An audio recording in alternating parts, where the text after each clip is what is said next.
আসসালামু আলাইকুম। শুরু করছি পরম করুণাময় রব্বুল আলামিনের নামে, যিনি অত্যন্ত দয়ালু।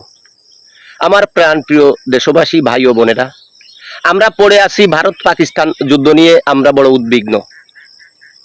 ভারত কয়টা মিসাইল মেরেছে, পাকিস্তান কয়টা বিমান ভূপাতিত করেছে, এটা নিয়ে কিন্তু পড়ে আছি। অথচ গতকাল রাতে রাঙ্গামাটিতে আরাকান সন্ত্রাসী বাহিনী আমাদের একজন সেনা সদস্যকে গুলি করে হত্যা করেছে। সে খবর কিন্তু আমরা রাখি না, সে খবর রাখতেও চাই না। আর সে খবর আমাদের দেশের মিডিয়াগুলো এখন আর প্রচার করে না, কারণ এই দালাল মিডিয়া এখন সুদখোর মহাজনের তাবেদারি শুরু করছে। এই সুদখোর মহাজন আমাদের বাংলাদেশটাকে আফগানিস্তান বানাতে চায়, এই বাংলাদেশটাকে ফিলিস্তিন বানাইতে চায়, এই বাংলাদেশটাকে ধ্বংস করে দিতে চায়। এজন্য আরাকানকে টান দেওয়ার পরিকল্পনা করছে।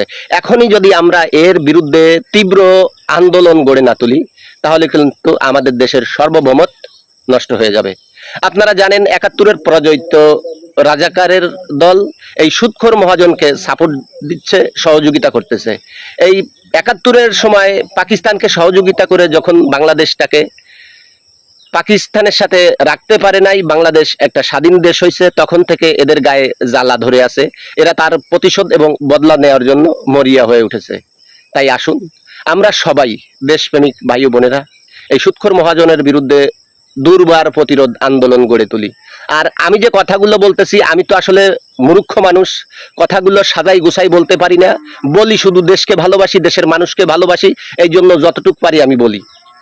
আমার একজন বড় ভাই, শ্রদ্ধেয় রাজনৈতিক গুরু, একজন রাজনৈতিক ব্যক্তিত্ব, মুক্তিযোদ্ধা বড় ভাই, তার মুখে বাকি কথাগুলো আপনারা শুনে না। বিএনপি আরো দ্রুত কবে বুঝবে? বিএনপি না বুঝলে দেশের সর্বনাশ হয়ে যাবে। এখন যদি তারা বুঝে থাকে যে এই কালো শক্তি কারো বন্ধু না, এই দেশটাকে মধ্যযুগ বর্বরতার দিকে নিতে চায়, আফগানিস্তান বানাতে চায়, মুক্তিযুদ্ধের প্রতিশোধ নিতে চায়, এবং এই শক্তির প্রতিবিম্ব হইল জনাব মোহাম্মদ ইউনূস। যুদ্ধ কত করব? ইউনূস সরকারের পিছনে তো তারাই যারা ৭১ সালে মুক্তিযুদ্ধ চায়, মুক্তিযুদ্ধের বিপক্ষে। পরিশেষে বলবো, যারা দেশকে ভালোবাসেন, দেশের মানুষকে ভালোবাসেন, দেশের সার্বভৌমত্ব যারা অক্ষুণ্ণ রাখতে চান, তারা এখনই ঐক্যবদ্ধ হয়ে দুর্বার প্রতিরোধ গড়ে তুলে এই সুদখোর মহাজনকে আইনের আওতায় এনে বিচার নিশ্চিত করতে হবে। মনে রাখতে হবে, ৩০ লক্ষ শহীদের বিনিময়ে আমরা এই দেশ পেয়েছি, ২ লক্ষ মা বোনের ইজ্জতের বিনিময়ে এই বাংলাদেশটা পেয়েছি। এই বাংলাদেশ নিয়ে কাউকে সিনিমিনি খেলতে দেব না।